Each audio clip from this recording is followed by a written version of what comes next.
राक्षसों में विश्वास की उत्पत्ति, डर, प्रतीकवाद और चेतना का अज्ञान। राक्षसों में विश्वास उस समय के इतिहास में उत्पन्न हुआ जब मानव अभी भी मन, चेतना और व्यवहार के तंत्रों को नहीं समझता था। आक्रामक आवेगों, विनाशकारी विचारों और उन दृष्टिकोणों के सामने जो दुख का कारण बनते थे, मानव नियंत्रण से बाहर लगने वाली चीजों के लिए एक बाहरी व्याख्या की तलाश की गई।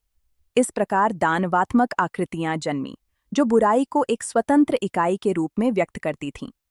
प्राचीन सभ्यताओं में मनोवैज्ञानिक घटनाएं जैसे भावनात्मक उन्माद, हिंसक व्यवहार या नैतिक संकटों को दानवों के कब्जे या दुष्ट प्राणियों के प्रभाव के रूप में व्याख्यायित किया जाता था।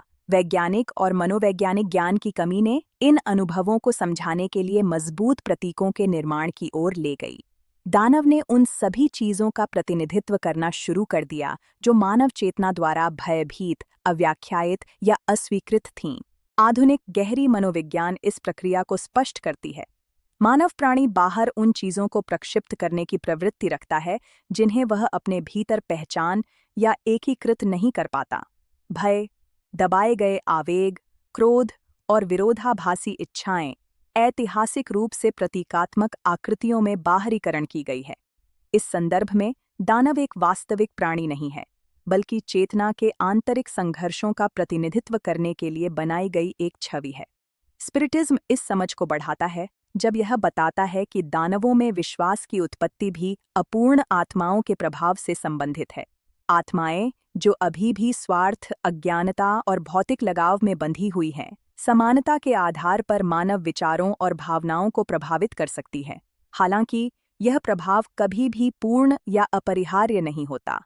यह किसी अलौकिक प्रभुत्व का मामला नहीं है, बल्कि समान चेतना की अवस्थाओं के बीच सामंजस्य का मामला है। समकालीन विज्ञान महत्वपूर्ण समानांतर प्रस्तुत करता है।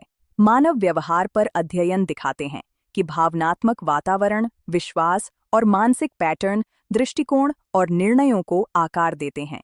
विनाशकारी व्यवहारों को समझाने के लिए बाहरी दुष्ट शक्तियों का सहारा लेने की आवश्यकता नहीं है।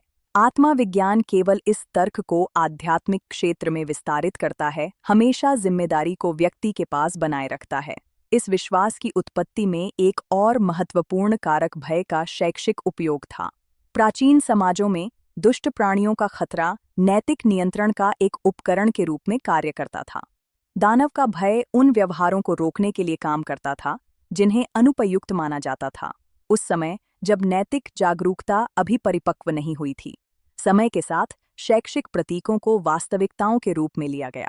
स्पिरिटिज्म यह स्पष्ट करता है कि बुराई के लिए बनाए गए प्राणी नहीं होते। सभी आत्माएं सरल और अज्ञानी रूप में बनाई जाती हैं, विकास के लिए नियोजित। जो आज निम्नतर चेतना की अवस्थाओं में हैं, वे दानव नहीं हैं, बल्कि सीखने की प्रक्रिया में आत्माएं हैं, जैसे मानवता पहले समान चरणों में रही है। दानवों में विश्वास की उत्पत्ति को समझना आध्यात्मिकता को डर से मुक्त करता है और इसे व्यक्तिगत जिम्मेदारी से फिर से जोड़ता है।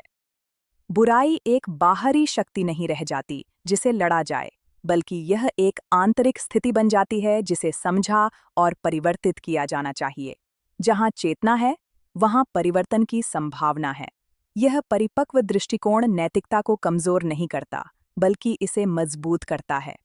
अदृश्य प्राणियों से डरने के बजाय मानव अपने विचारों, भावनाओं और चुनावों को देखने की कला सीखता है, अपनी आध्यात्मिक विकास में सक्रिय भूमिका निभाते हुए।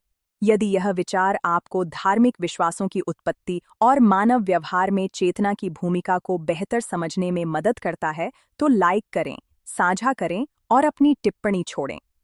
आपकी भागीदारी इस संदेश को अधिक लोगों तक पहुंचाने में मदद करती है।